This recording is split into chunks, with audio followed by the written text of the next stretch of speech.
apoyado en mi cama, la verdad que con estos inicios de respiración dan ganas de saltar y empezar el sueño, ¿verdad?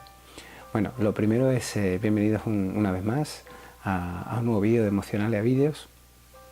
Y bueno, en esta ocasión, pues bueno, me gustaría compartir con vosotros una idea que surge después de una conversación con una de las personas a las que, bueno, una persona a la que aprecio mucho, que es un compañero de trabajo con el que paso últimamente bastantes horas y tenemos bastante posibilidad de intimidar, ¿no? La conversación, pues bueno, pulula un tanto en torno a eso de hay que ver que nos hacemos mayores y cada vez que nos vamos haciendo más mayores tenemos más sabiduría, tenemos más experiencia, tenemos más conocimientos, no sé si se puede decir por ahí, pero paradójicamente a medida que van pasando los años y tenemos todo eso, disfrutamos mucho menos de las cosas. Y ahí terminó la conversación y la verdad es que me dejó pensando bastante y me dio la idea para poder compartir con vosotros la siguiente reflexión, que es la que toma cuerpo del vídeo, ¿verdad? Bueno, sí que es verdad que lo que decía mi compañero es que vivimos en una vida quizá un poco acelerada, donde los pequeños detalles no cobran importancia, ¿no? A raíz de aquella conversación, pues bueno, yo dije, hay un autor que yo he leído últimamente bastante y del que me he nutrido bastante para este tipo de cuestiones. Su nombre indio es un galimatías que os pido perdón por no poder pronunciar. La mayoría de las personas lo conocen como Osho, que es un profesor de literatura, un profesor de filosofía indio del siglo XX que nace en 1931 y muere en 1990. Y ciertamente no sé si fue mitificado después de su muerte, pero todos sus escritos, todos los conocimientos vertidos, pues empiezan a cobrar bastante sentido y mucho más sentido, yo creo, que del que tenía en vida a partir de su muerte, ¿no?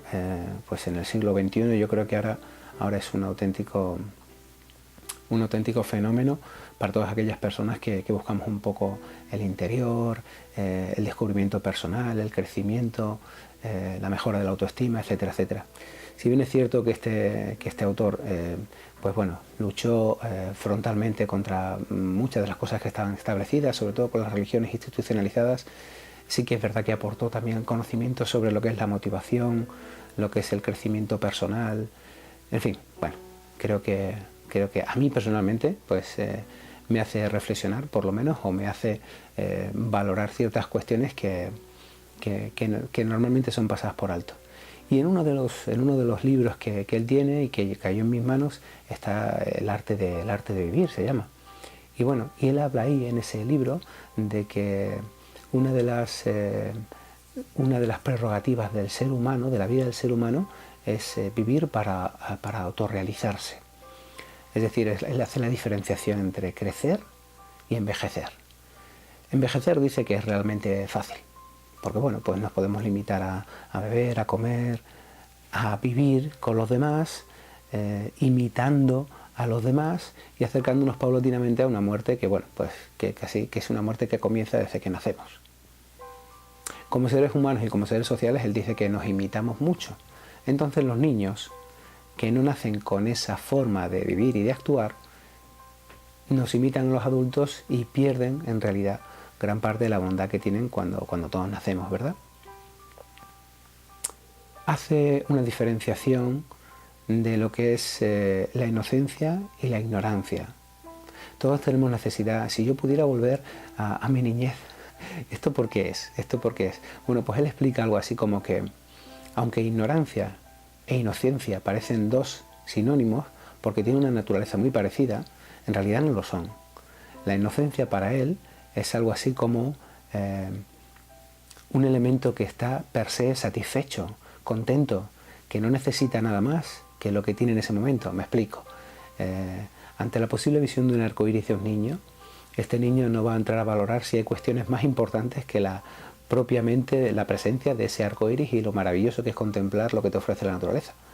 O si se queda absorto mirando en una noche plena de estrellas la maravillosa visión que es contemplar pues la presencia de estrellas fugaces o lo bonito de los astros, ¿no? O una luna llena.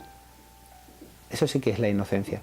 Sí que es verdad que la inocencia no es erudita en nada, pero tampoco busca serlo.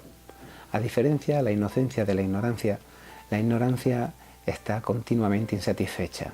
Quiere ser colmada, quiere más conocimientos, quiere más experiencia. Realmente nunca llega a ser satisfecha. Por eso, dice que necesitamos volver a ser niños. De ahí la idea del vídeo, nacer por segunda vez. Necesitamos volver a ser niños para volver a la inocencia. Esa inocencia que nos permite descubrir, ¿verdad? En la India, que son, bueno, yo creo que la filosofía oriental en líneas generales, pues nos ayuda bastante a comprender muchas cosas de nuestro interior, o al menos a mí, ¿vale? En la India la palabra duik significa el que vuelve a nacer o el que nace dos veces. Y dice que precisamente los sabios se convierten en sabios porque vuelven a convertirse en niños. Es decir, eliminan todas las creencias, todos los prejuicios, todos los conocimientos que les encorsetan y les hacen conocer una realidad limitada y con ello pues descubren nuevas experiencias y son capaces de volver a crecer por segunda vez. ¿Qué es lo que no les permite, según Osho, qué es lo que no les permite crecer en la primera vez que nacen? Pues está claro, ¿no? La sociedad, todos. Pues las creencias limitantes, los conocimientos que muchas veces nos hacen posicionarnos en un lugar u otro, el miedo a nuevas realidades, eso coarta toda nuestra libertad en ese primer nacimiento. Por eso él dice que hay que volver a nacer otra vez. Por eso habla de que a medida, y relacionándolo con lo que decía mi compañero, a medida que vayamos creciendo, tenemos más conocimientos, pero tenemos menos disfrute en aquello que vivimos. Bueno, pues yo, ¿cómo relaciono todo lo anteriormente, lo que dijo mi compañero, con mi posición, con lo que yo pienso? Mira, yo creo que hay dos conceptos que parecen similares pero no lo son tampoco, igual que parecía con la inocencia y la ignorancia. Para mí, por ejemplo, existe el concepto de conocer las cosas, saber, y el concepto de actuar. Para nosotros conocer supone todos los conocimientos previos, las experiencias, la generación de hábitos, pues sobre todo la razón y el sentido común que sean, sobre todo, tildados o valorados positivamente por el resto de la sociedad. Me explico. Si tú tienes un sentido común y una razón sobre algo que no es validado, que no es sancionado positivamente por el resto de tus iguales, te va a costar mantenerlo, porque te vas a sentir en el centro del huracán de un montón de críticas. Y ciertamente mantenerte con esas ideas de manera férrea, sin dudar, va a ser bastante complicado. Yo creo que todo eso más o menos sería el conocer, ¿verdad? ¿Y el conocer en qué se transforma? Desgraciadamente el conocer se transforma en, yo lo voy a denominar como hay qués. ¿Por qué? Bueno, pues hay que leer más, hay que fumar menos, hay que hacer más deporte, hay que bajar las emisiones de CO2, hay que... En realidad, para mí, todas esas cuestiones son conceptos de indeterminación y autoengaño que nos satisfacen a nosotros, pero que en ningún momento nos ayudan a poner en marcha ninguna iniciativa. Por la otra parte está el actuar. El actuar que, desde mi punto de vista, supone crear, modificar, pues poner en marcha nuevas cuestiones, ¿verdad? Pero en ese momento surgen los que yo domino como los esque. Y los esque son, desde mi punto de vista, son limitaciones que nos autojustifican y que parece que son autocompasivas. ¿Por qué digo esto? ¿Por qué surgen los esque? Claro, son limitaciones que, a sabiendas de que no vamos a hacer aquello que nos proponíamos, pues es que no podemos hacerlo porque tenemos miedo a las críticas, tenemos miedo a lo que puedan pensar de nosotros y nos excluyan del grupo socialmente reconocido. Tenemos miedo al fracaso, tenemos miedo a salir de nuestra zona de confort, a embarcarnos en una aventura que sea diametralmente opuesta a lo que nosotros conocemos previamente. Claro, y eso es negativo. Si os dais cuenta de las dos partes de conocer y actuar, está la parte de conocer, que sería como un semicírculo, y la parte de actuar, que dentro del semicírculo podríamos partirlo en 2/4. Los niños solo se quedan con la parte de actuar, como la parte de crear, de emprender, de desarrollar, pero no tienen la otra parte, que es aquella de la generación de los esques. Y es ahí donde debemos, desde mi punto de vista, es ahí donde debemos volver otra vez para volver a nacer. Hay un libro que tengo por aquí, hay un libro que os voy a recomendar, me vais a permitir, no sé si saldrá bien. Cuando el silencio habla, la gente que... yo creo que la gente que me conoce sabrá que soy un poco friki de este libro, porque a pesar de que reconozco que hay libros que son bastante más importantes en la literatura de lo que yo he leído, este es un libro que le tengo puesto en el escalafón de mi mesilla de noche, porque me aportó mucho, y aunque lo lea 50 veces, siempre me aporta algo positivo. Y en ese libro, que os pondré la bibliografía aquí en el vídeo, habla de un cuento asiático donde estaban un maestro y un discípulo, y el discípulo le dice al maestro: maestro, me gustaría que me contaras cómo debo actuar en la vida para alcanzar la sabiduría máxima o el cenit de la buena actuación. Y el maestro le dice: tienes que tener en cuenta 2 cosas.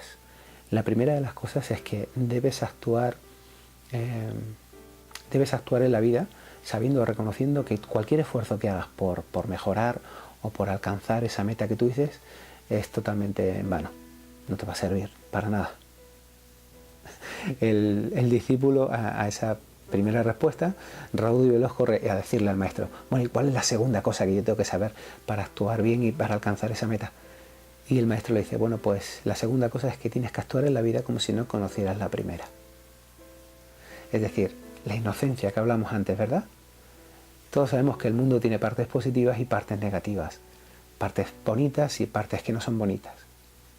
Pero debemos actuar siempre rompiendo los estereotipos, rompiendo el encorsetamiento de aquello que conocemos ya, de aquello que sabemos. Mirad, os voy a hablar con total respeto a la neurociencia y a todos los doctores que saben muchísimo más que yo de esto. Evidentemente yo solo sé de aquello que leo y me permito dudar mucho. Pero en esto sí que...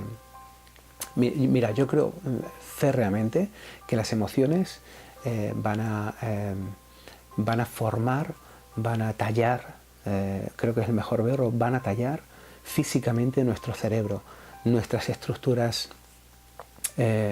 neuronales. Ante la presencia de una emoción se van a generar nuevas estructuras de neuronas, y estas neuronas, gracias a la presencia de ciertas proteínas, van a formar o van a dar la posibilidad de que se dé la sinapsis, que es la conexión entre neuronas, creando así unas estructuras que nos van a ayudar y nos van a predisponer para poder actuar ante situaciones muy similares en otras ocasiones. Claro, el proceso contrario es, ante la ausencia de emociones, ante la ausencia de ciertos sentimientos y ciertas formas de actuación, se produce el proceso de poda. Es decir, algunas estructuras neuronales, el cerebro las desecha, no las potencia, y vamos a decir que van a quedar en un segundo plano, y van a configurar también que no tengamos salida, no tengamos alternativas, o no tengamos, entre comillas, capacidad para poder hacer frente a ciertas emociones. Por eso yo lo que planteo, y sobre todo en este vídeo, y para ir terminando, es que nos demos la posibilidad, pues eso, de vivir nuevas experiencias, de relacionarnos con todo lo que es antagónico a nosotros, de dar libertad a nuestra duda, de sentarnos en una mesa a hablar con gente con ideas totalmente contrapuestas a las nuestras, que nos demos la posibilidad de equivocarnos, de empezar de nuevo 50 veces, porque solo así volveremos a encontrar la versión de ese niño que fuimos cuando teníamos 5 o 6 años, que no tenía miedo a circunscribirse en ningún grupo social por aceptación o por similitud de la forma de pensar o por condicionamiento ideológico como tenemos ahora nosotros. No tenía miedo a fracasar porque él entendía que caerse era volver a levantarse para empezar otra vez. Esa es la raíz por la que he llamado a este vídeo Nacer por segunda vez. Yo os animo a vosotros a que os motivéis de alguna manera para resetear vuestra vida y daros la posibilidad a entender que posiblemente todo lo que conocemos hasta ahora es solo un reflejo de aquello que pensamos o aquello que nos han hecho pensar en alguna ocasión. Pero que a la vuelta de la esquina hay nuevas experiencias, nuevas formas de pensar y nuevas inquietudes que nos van a hacer seguramente que encontremos en la vida un nuevo sentido o una nueva forma de entender qué es esto de vivir. Os pido por favor que no creáis nada de lo que digo, que lo verifiquéis por vosotros mismos y que entendáis que esto que os estoy hablando, con mayor o con menor fortuna, lo estoy intentando poner yo en mi vida. Y en realidad lo que importa finalmente es que crezcamos y que a pesar de que anteriormente nos hayamos equivocado o consideremos nosotros que nos hayamos equivocado, tomemos eso como una realidad, como una experiencia, pero no como un dogma de fe ni como un carnet de identificación con el que vamos a tener que cargar el resto de nuestras vidas. Tenemos un futuro por delante, tenemos una vida para aprovechar y yo creo que estamos en el momento perfecto para volver a nacer por segunda vez. Esto es lo que quería compartir hoy con vosotros y bueno, muchísimas gracias por estar ahí. De verdad, me encanta que la gente, que me mandéis algún que otro correo agradeciéndome esto que estoy haciendo. Para mí supone una ilusión y bueno, y si te ha gustado, de verdad, pues me encantaría que lo compartieras y que te suscribieras al canal y que bueno, pues me ayudarás a retroalimentar y si me queréis dar alguna idea para algún tema nuevo, pues bueno, lo compartiría con todos vosotros. Muchísimas gracias por estar ahí y hasta pronto. Chao.